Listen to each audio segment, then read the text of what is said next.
Okay, so my name is Kristen Tame, and I am a former OCPS teacher. I have been a Central Florida educator for 21 years. I started in Seminole County and taught there for 9 years. I started a business 10 years ago, then I got back into schools. I've done private schools, and then I joined Orange County in 2013 and have been an Orange County teacher from 2013 until this last school year. I have taught at Title I schools. Like I said, I've done private schools. I've done A-rated schools, B schools. I've been everywhere in between. The last few years, I've been at Orlando Gifted Academy downtown.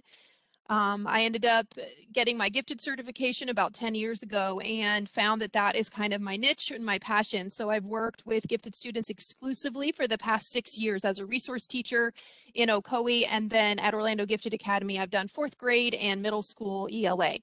So, so that's kind of my experience. So that means I've worked with over 500 students and families. Actually, the 1 year I did special area, I was a dance teacher for a year and worked with the whole school.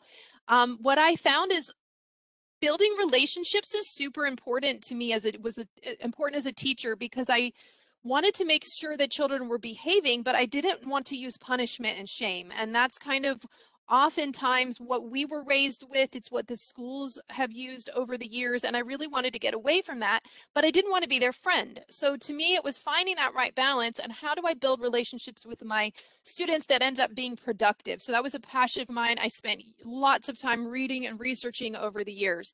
Then I had my son, and he's now 13.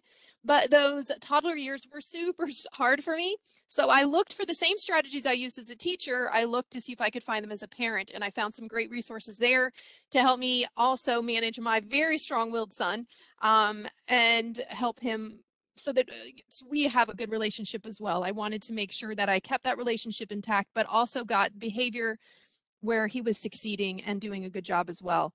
So over all of that time, I have read I don't know, dozens and dozens of parenting books, watched hundreds of videos. I have done a lot of research from a variety of different people. So what I have found is what works the best. I have found what works the best. And what I wanted to do is take all of that mess and narrow it down, because as parents and as teachers, we do not have time to spend reading a 400-page parenting book and remembering 52 various parenting strategies. When my child is misbehaving and he's in front of me and he gives me some kind of a defiance or attitude, I don't have time to scroll through 52 strategies. So what I wanted to do was try to take everything that I've read over the past 21 years and put it into a program that is workable and easy to use. And that's my program called Balanced Parenting. That is a 2-hour workshop that I do provide. This is kind of the introduction to that workshop.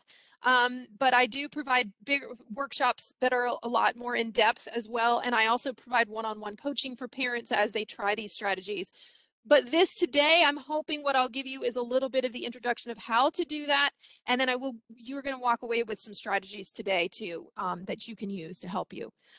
So that's my goal. I want to get this information out to as many people as possible, because I know so many parents and teachers struggle with how to manage children and how do we get them to do a good job without the punishment but also without too much permissiveness. So what is the right balance? So that's what I'm here to teach you today.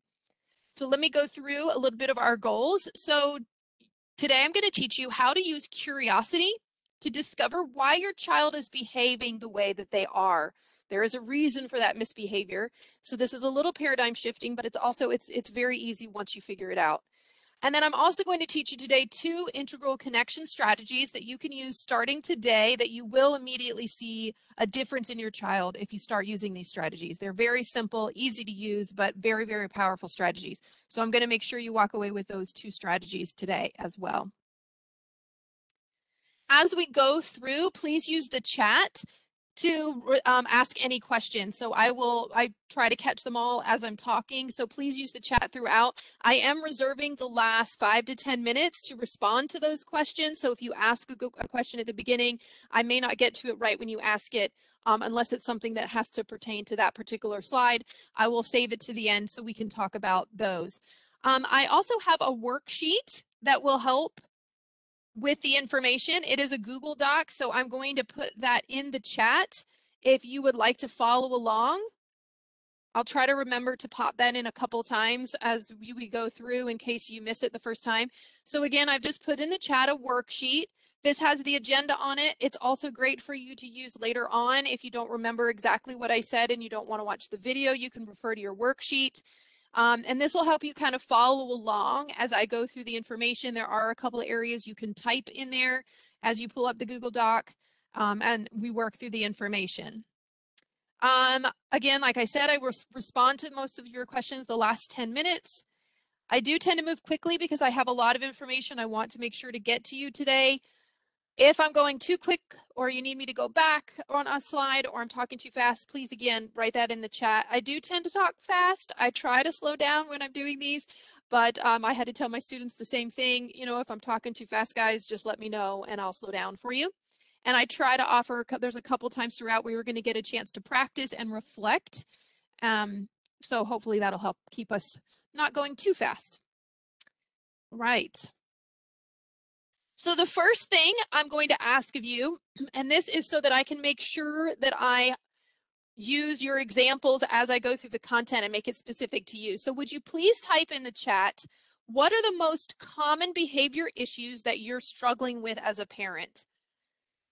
So these can be things like defiance, lack of motivation.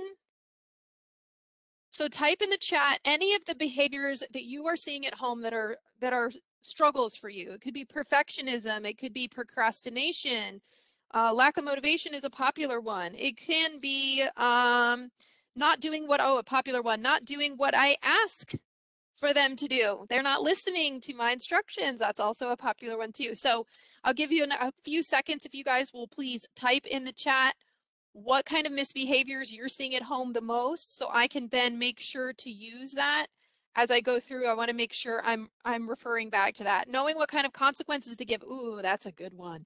And I go into that a lot in my longer workshop. I will try to make sure to pop in when I'm talking about boundaries. I'll try to make sure to mention consequences because I have some great tips on consequences. Not focused, not on task, not doing what we want them to do. Not listening, having a lack of motivation. I'll give you a couple more minutes. So if everyone could just type in the chat, what is the biggest behavior issue you are seeing with your child? So I can make sure to mention it as we go through. I can use those as examples. So I'll give you another few seconds. I know for me, my child was the worksheet. Let me put the chat. I'll type it in again. Sorry, I'll put it in the chat again. Okay, so there is the worksheet. Again, if you didn't see the link, I put it in there. It's a Google Doc. So if you just click the link in the chat, it should bring up the Google Doc. If for some reason you're having a trouble, let me know. Yeah, defiance is a big one. For my child, it wasn't necessarily well, it was some defiance, power struggle. I had a lot of power struggle with when my son was 3. I struggled a lot with toddler years. Those were my challenging times because of communication was lacking and I had trouble figuring out what he needed. So I struggle a lot with, he's headstrong. So pushing him to do things that are outside of his comfort zone, he's not really great at that. So, you know, it's like I have to push, but not too much, because if I push too much, then I get the defiance and things like that. So, all right. As you think of different behaviors, you can pop them in the chat. And again, if you have any questions, go ahead and use the chat. So we're going to start off with what is success? Because if you ask any parent, as we saw in the keynote, if you ask parents what do they want mostly from their children, it is usually for them to be happy and successful. That is almost always the answer. But then what is success? How do we qualify and quantify success? What does that even mean? So what I found over my research over the past several years is, according to human psychology, a successful adult is someone who has all of their needs met. So everything that we do as a human is to get a need met. Every decision we make all throughout the day, throughout our life, is to meet a need. When our needs are completely met and we are satisfied, then we would say we are successful. We are happy.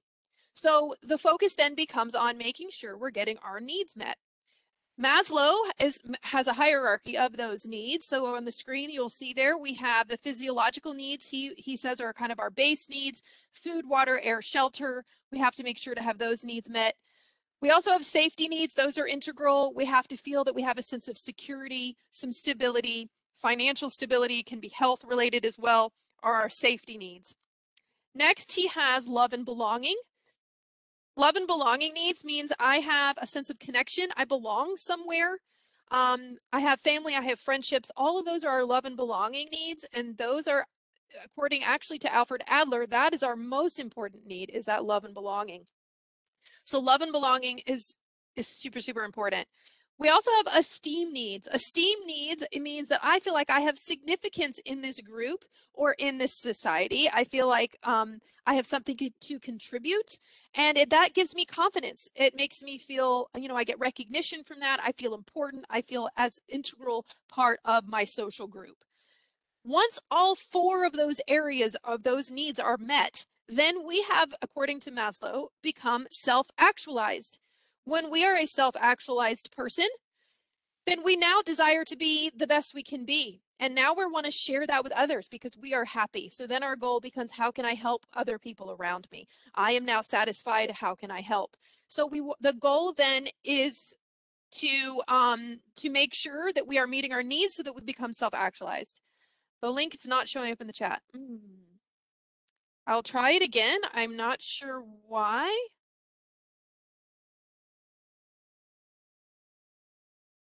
I know that if you can't get to the worksheet, it's okay because it really just follows along with the slides. And I do know that Orange County, when this presentation is over, they're going to be attaching all of the resources, so you'll be able to access those later.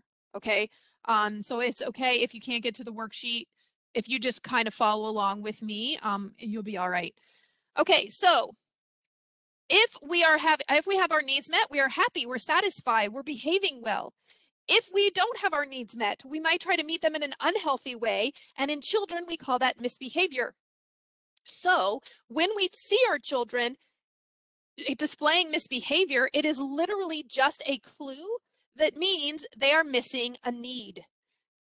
That's it. So then that's where curiosity comes in. So the curiosity becomes, what need is my child missing? Why are they misbehaving? So, and think about yourself too. And this works for adults as well. When you see adults not behaving in a way that is good, that means they're simply missing a need, maybe many needs, right? So it's very, very simple.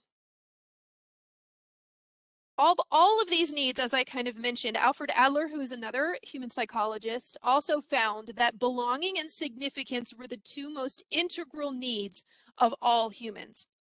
Well, Brene Brown, who is not a human psychologist, she's actually a shame researcher. She is amazing. If you have not checked out Brene Brown's information, I did put her information in the worksheet. I also have it at the end of this presentation. I've listed her name again. She is amazing, amazing, amazing. She's datified things like empathy, vulnerability, courage, and what it means to live a wholehearted life, which is just being courageous and putting ourselves out there and getting everything that we can from life. And she's amazing. What's so interesting to me is through her research, she found the same thing. And this is what I mean. It's like everyone is all saying the same thing. What is everyone saying, and how can I put that in something that's simplified for parents? But she found that love and belonging is also an integral need for all humans. And here's her quote: "After collecting thousands of stories, I'm willing to call this a fact. A deep sense of love and belonging is an irreducible need of all men, women, and children. We are biologically, cognitively, physically, and spiritually wired to love, to be loved, and to belong." So if belonging and significance are our most integral needs, we have to make sure we are giving those to our children. So if you look at every single human need, even the basics, it is all to bring us connection. So connection is the main idea. It is the umbrella on which all of these needs fall. So when you are working with your children, when you're raising your children, you need to make sure you are providing them with connection. Connection gives them the love and belonging. It gives them that significance. They feel important. If you are disconnecting, if you are doing things that are disconnecting them, then it is not meeting their needs And that is when you will see misbehavior. So as I go through, we are going to talk a lot about using curiosity to figure out what kind of connection they need. Okay, so we'll talk a lot about curiosity and connection. So our first reflection is actually on you, because we do the same things. We are constantly trying to get our own needs met. Can you think on your own, what are some strategies you use to get your needs met in a healthy way and in an unhealthy way? I know sometimes my need for comfort shows up in eating really delicious food. That's not always necessarily the healthy way to get that need met, but that is often what I do to meet my need of comfort. There are hundreds of human needs. So think of your own behavior and when you may be showing unhealthy patterns as well. Then think of the way that you discipline your children. Would those strategies work with yourself? So for instance, if we are feeling disconnected from our spouse, we may try sometimes attention-seeking behaviors to get their attention. If our spouse was to do what we often do with our children, which is to say, stop, leave me alone. You're aggravating me. You're annoying me. Stop trying to get my attention. You know right now is not the right time to talk to me. You can see I'm busy. If our spouse did that to us, would that make us feel connected? Would that meet our need of connection? Or would that disconnect us even more? So as you're using strategies to help with your children's misbehavior, think in your head, is this something that is going to meet that need of connection and love and belonging, or is it going to disconnect them even more? Because the more disconnected they become, the more misbehavior you'll see. So it doesn't work in your advantage to do those behaviors either. And again, this is on the worksheet. If you had a chance to type it in, you can remember it later. But just keep that in mind, because sometimes we forget that our children they're just younger humans, but they're the same as we are. So it's helpful to try to remember how would we want to be responded to when we are missing our own needs. So then how do I know what my child's needs are? So here I put on the screen, we have the four most common needs in children under 12. It's actually, these are the four most common in all people. However, in children under 12, it's almost exclusively one of these four needs that your children is missing if you're seeing misbehavior. So what you're going to do, there's a great Walt Whitman quote that says, be curious, not judgmental. So again, this is where we're going to use curiosity. When you see your child misbehaving, when you see some misbehavior starting, instead of judging them and going right into they're bad, they're wrong, they're acting irresponsibly, they're blah, blah, blah, that labels it. When we're judgmental, when we label it as misbehavior and we say they're done and they're bad and they're wrong, that stops the process of finding solutions. So we want to be careful that we're not judging them on that behavior, and instead we're getting curious. Curiosity is going to lead us to solutions. Curiosity is going to lead us down the path of trying to solve the problem, right? Where judgment just stops it right away. You're being bad, go to your room, you know, you need a consequence, you need a punishment. Where curious is going to help us actually solve the problem as to why they're acting this way. So, and then what's interesting is you're actually going to use your feelings to identify which need your child is missing. So these are your identifying feelings that correlate with the misbehavior, which then tells you what the missing need is. So these are the 4 C's. Again, these are the most common needs in children under 12. So the first one is connected. So the children just need to feel connected. They just need to feel like, hey, I'm important to you, and I'm an important part of your life. So so they need to feel connected. If they're feeling just a little disconnected, so this does get more disconnected as we go through the 4 C's. But that first one is they're just feeling mildly disconnected. Then they're going to probably seek to get your attention.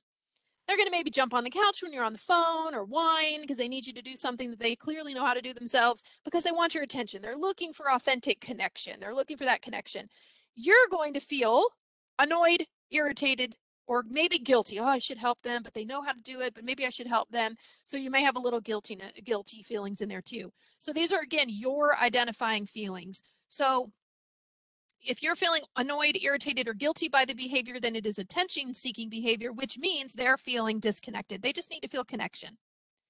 Next on the level, a little bit more disconnected, these children need to feel capable. They need to feel that they are good at things that they do. They have an opinion. They have a say. You know, they want to feel that they have capability. If they're not feeling capable, they're going to seek power over others. If they're power seeking, then you're going to feel angry, challenged, and defeated. Maybe defeated again if you give up and you're just like, whatever. Yes, you can have the whatever. Right? So then you're going to feel defeated. But otherwise, you're going to feel angry, challenged. You're going to think things like they're not going to get away with that. Right? So power seeking, that's what I saw a lot with my toddler. So they need to feel capable. The next one, even more disconnected from that. And when we get to this point where they're not feeling counted, we are now to the point where these children are not feeling that they belong. They're feeling pretty rejected or neglected from the group. These are sometimes the black sheep of the family. You hear that. So when our children are here, they're hurting. They're really feeling not part of the group. And if you look in society, these people, it's the same thing. The revenge-seeking people, these are these are the humans that really don't feel like they belong in any kind of group. So then they don't mind hurting that group because they really feel rejected by that group. So then those people are going to seek revenge. If your child is revenge seeking, you are going to feel hurt. You're going to feel disappointed. You're going to feel maybe even offended. They are trying to make you feel bad. What's interesting about revenge seeking behavior, right? They're looking for the way to feel counted. They want to feel connection. It always goes back to connection. If what is ever our reason for seeking revenge, it is always to force empathy. If I can make you feel as bad as I feel, you'll get it. And then we connect. So it's not a healthy way to get connection, but that's what we're doing when we're revenge seeking. We are seeking that connection all the time, that meeting those needs of connection. So they're feeling pretty discounted. They don't feel like part of the group. So then they're going to try to hurt you to get back at you. So that's revenge seeking. However, our most disconnected children are our avoidance seeking children.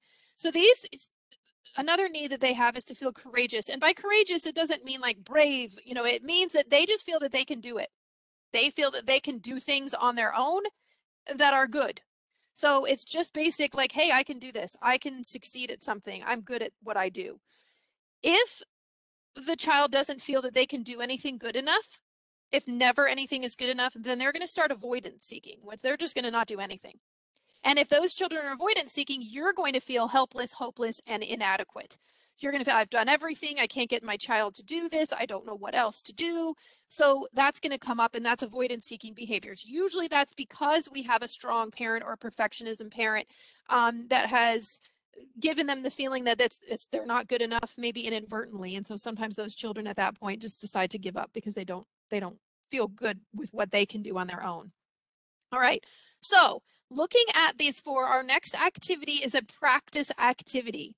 This is in the worksheet, but if you don't have the worksheet pulled up, if you just have a scratch sheet of paper, just a little Post-it or something nearby, then you can work on that there. So you're going to go ahead and write in what your most common negative misbehaviors are. So write down your most common. And so we saw like lack of motivation, we saw defiance. So things like that. You're going to go ahead and write what your most common negative behaviors are. And then you're going to pause as you're writing them and really think about how you're feeling when that misbehavior is happening. So really get in the moment and really feel out, notice your feelings. So you're going to do the pause. So first you're going to notice what the misbehavior is. So you could write defiance. Then you're going to write how you feel. And usually with defiance, we're going to feel angry or challenged. And then you're going to want to pinpoint. So the next step is to pinpoint which misbehavior is associated then with that feeling. And I'll put the last chart up in case you don't have the worksheet in front of you, so you can use the worksheet to help you. But then you're going to think of which misbehavior is associated with that feeling, and then what is the missing need. So for instance, if you're noticing that defiance, you're feeling angry, you're feeling challenged, then you know that it is power seeking, which means your child needs to feel capable. And we're going to talk about solutions here in just a minute. I'll put the chart up and I'll give you about 30 more seconds, so to a minute, to just kind of finish that out. And remember, these are how you feel when it's happening. Chances are your child's feeling that way too, but you're going to be able to identify even just through how you feel. Lack of motivation, oftentimes it can be attention, but it can also be avoidance. If you're not sure which one it would be, you can type it in the chat and I can try to help you. It depends on how you feel, because if they're just lack of motivation is because they just want you to step in and do it for them, that could be attention seeking. But it could also be if you're feeling just helpless at this point, like your child, no matter what you do, you can't get your child to do that, then that could be avoidance seeking. So really feel out how you're feeling when you're noticing that misbehavior, and that'll help you identify what the misbehavior is and what the missing need is. Okay, so hopefully that gives you a little bit of insight, and then as I go through the solutions, you can kind of hone in on the solutions that would work for those areas. All right, solutions. This is the bulk of my longer workshop. This we could go for another probably hour just talking about solutions, because there are some great strategies out there. As I said, you know, I've read dozens of parenting books with hundreds of different parenting strategies. I've tried to take all of them, everything that's out there. I just brainstormed all of the ones I knew that were really good and quality strategies I've used over 21 years. And I narrowed them down into two main areas, and that is loving and letting go. So the loving needs are going to help us meet our those love and belonging needs. And then the letting go strategies are going to help make sure we're giving our children those esteem needs that they need. We need to make sure we're balancing both. Parenting is, yes, we got to love and belong and give them belonging and make sure they have all that goody stuff. But we also have to make sure we're letting go, we're backing off, we're letting them try things on their own, we're giving them responsibilities, giving them input, and stepping back a little bit as well. So it becomes a balance of both of those things. So you're going to provide love and belonging needs through things like attention, encouragement, and respect. Now, underneath all three of those, there are some other categories too. And again, we get into that in the longer workshop, or if you do my coaching, we go into all those different strategies. But I'll just give you a little bit of rundown. So attention is just simply, are you focused 100% on them when they are speaking? So is your phone down? Are you giving them eye contact? Are you listening, asking questions about what they're interested in? A great Toni Morrison quote is, do your eyes light up when they walk in the room? So when you see your child for the first time, the first interaction should always be, hi, how are you? Good morning. Or how was your day? Or, whatever. So you want to make sure you're giving them that attention. That's going to help with connection needs. Encouragement, let them know that you're here for them. You're supporting them as they're going through hard issues. You want to push them through those challenges and step back and say, I know you got this. I'm here for you. And then respect is super important too. You want to make sure you're building trust, not betraying trust. So thinking through when you're, different consequences that you're working through with your child, is this a consequence that is going to betray trust? Or is this going to build trust? Is this conversation I'm having with them building trust? So, your children, yes, they are younger than you, but they deserve that respect of being a valuable human. As much as we want that respect from our bosses or our spouses, we also need to make sure we are giving our children that respect and respecting them as people, as who they are. We're validating emotions, like Krista mentioned in the keynote today. We want to make sure we're there for them when they're feeling sad, and we're like, hey, we're going to get through this. I know you're feeling sad, and I get it, and I'm here for you. So attention, encouragement, or respect, that's how we show loving. We want to make sure we're giving them that love and belonging and the connection needs. All right, letting go needs, however, we also need to sometimes step back and let them figure things out on their own. We like to do things for them a lot more than we really need to be. The kids can figure things out on their own pretty well. So we want to provide esteem needs through giving boundaries, responsibility, and having our own self-care. So we want to make sure, and now here's where I'll talk a little bit about consequences. So consequences versus punishment, we have to be really careful about the two. Punishment is mostly what we've been raised on. And punishment uses shame and shame to get people to feel bad about what they did, where consequences help guide them away from an action into another action. So for instance, I always use this as a great example. The electric company has consequences. They're respected, revealed in advance, and related to whatever the behavior is you don't want to see. Punishment turns the child against you, not against the behavior.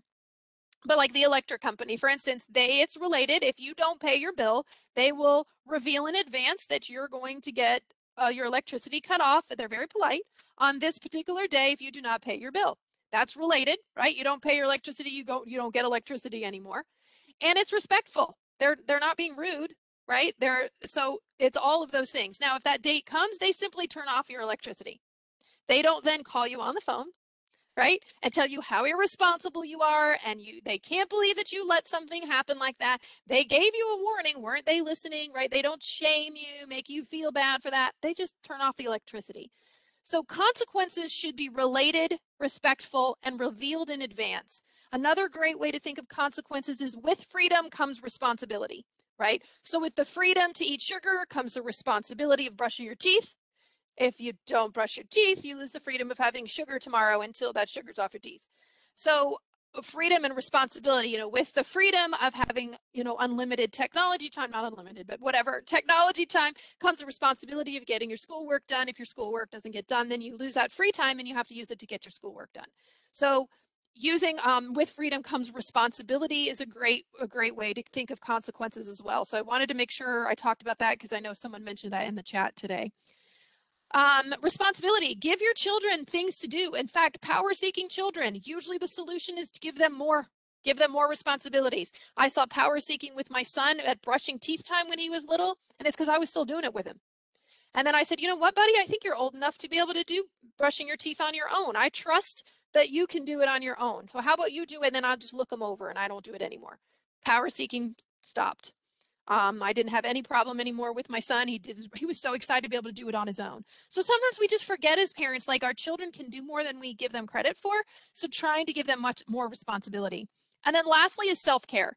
So you want to make sure you're taking care of yourself and you have your own personal boundaries and your own needs being met as well.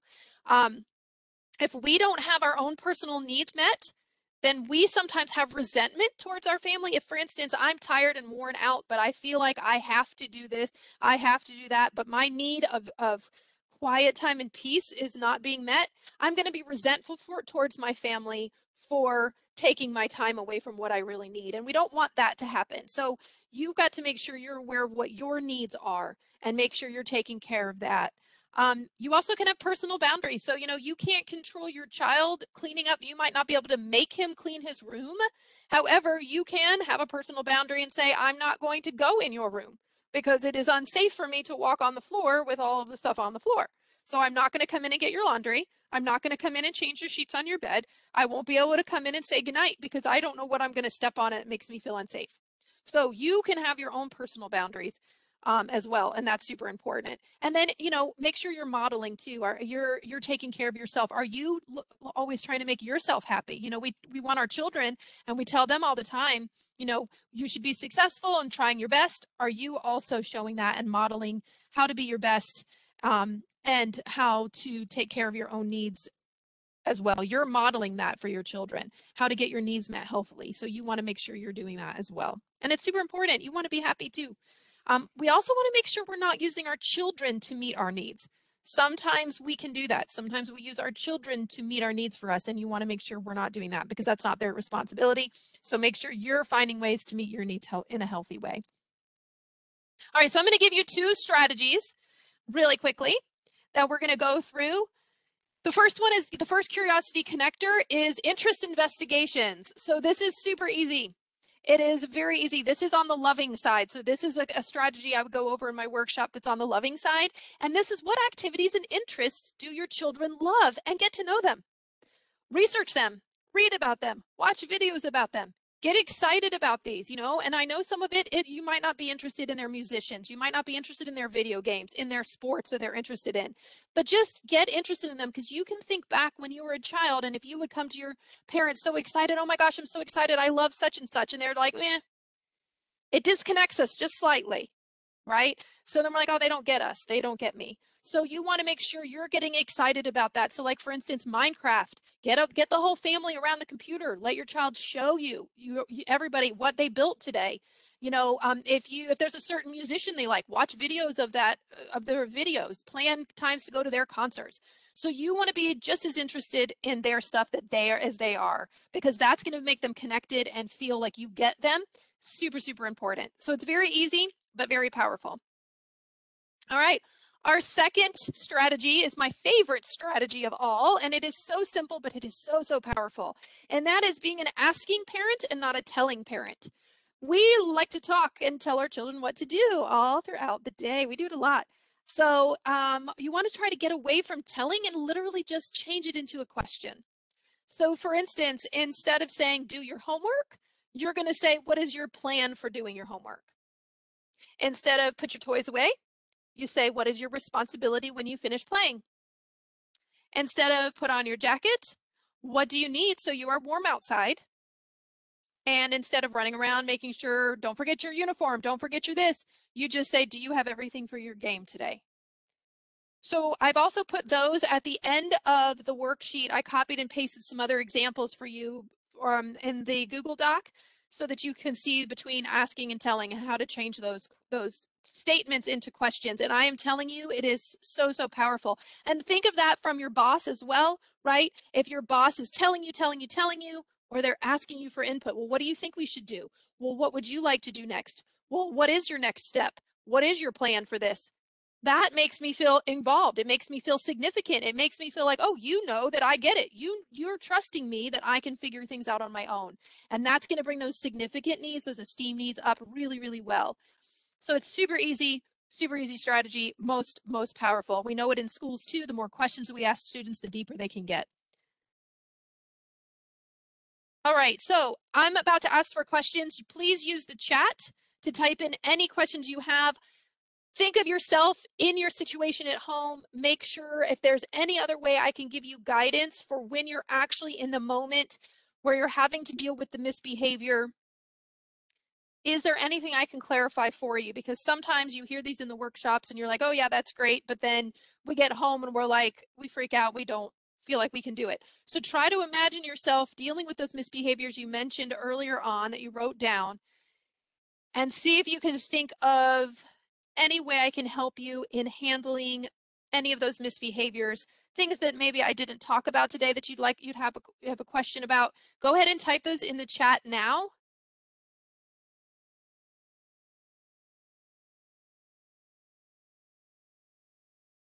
I'm also putting, I may have here now I may have not had the right chat open, so I put the document in again in the chat for you to pull up.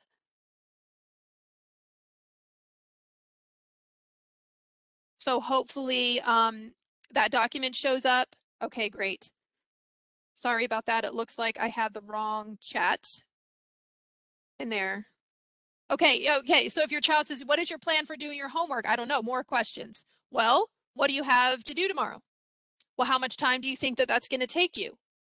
So do you think you feel better doing homework when you get home from school, or do you like to do it better after dinner? Or what time do you think is going to work best for you? So I would just keep going with questions. Try to do the best you can to not give them answers and see if they can come up with something. Now you could give, well, what if you did this? Well, what if that? Well, we do have dinner at kind of late. So what do you think? Do you think doing it before dinner might work? Or, so you can kind of guide them with connections that way.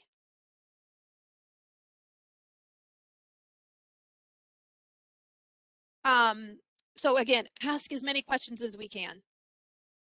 So really think if there's any other situations at home that might help if you ask a question now, so I can try to get that question answered for you. Go ahead and pop that in the chat. Lack of motivation has come up a lot. Again, a lot of that is doing what you can to let go. That's usually a letting go solution. I know that came up someone earlier, so just trying to let them, asking questions helps a lot because that is a letting go strategy. Oh, good. Yes. Hopefully, I mean, these are so simple and sometimes we don't know. They helped me immensely. As soon as I learned the asking parent, I was like, oh my gosh, this is magical. And I use it for everything, even in conversations. Your child comes home and they're like, oh, my friend at school, blah, blah, blah, blah. He's giving me this problem. Oh, well, what do you think? What do you think he was thinking? Well, why do you think? Well, what's another solution for that? Well, what's a way to get what you need from that situation? Well, how can you, what's the next step? So any kind of questions you can ask, it really works a lot. All right, so just wrapping up, making sure you're going to use curiosity to figure out what the missing need is your child is displaying through their misbehavior.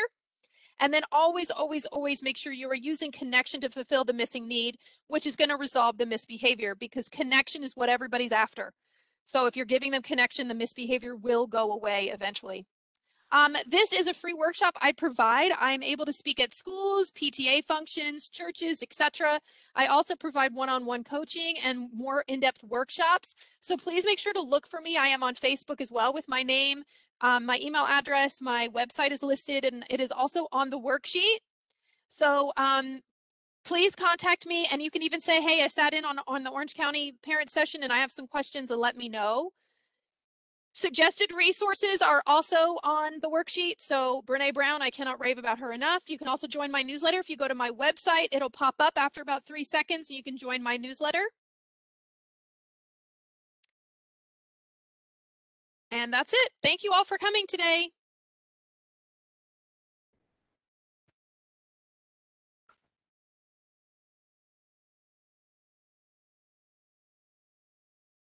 All right, thank you for attending our session. We value your feedback. Please take a moment to answer the 4 poll questions about this session. You will see it pop up on the screen shortly.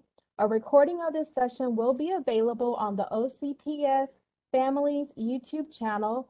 A link to the OCPS Families YouTube channel will be placed in the chat box. And you should see the poll at this time.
Thank you for sharing your feedback.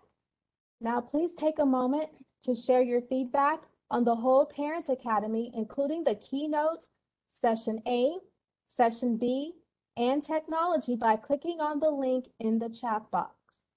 You will see that shortly.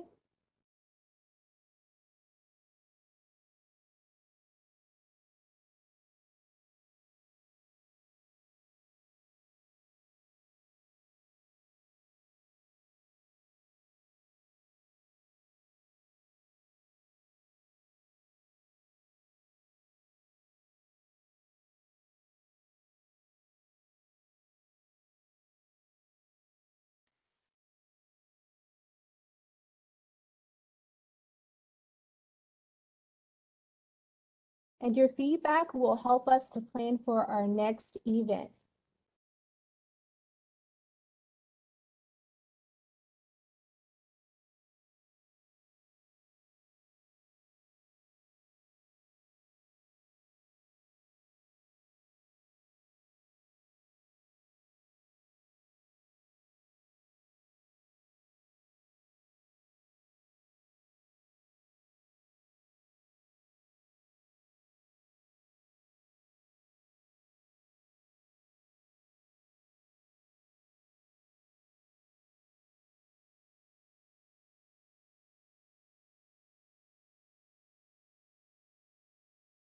We have additional parent and family engagement as well as other outreach events happening soon this week. Be sure to check out the bilingual Navigating the OCPS Parent Guide session on November 17th.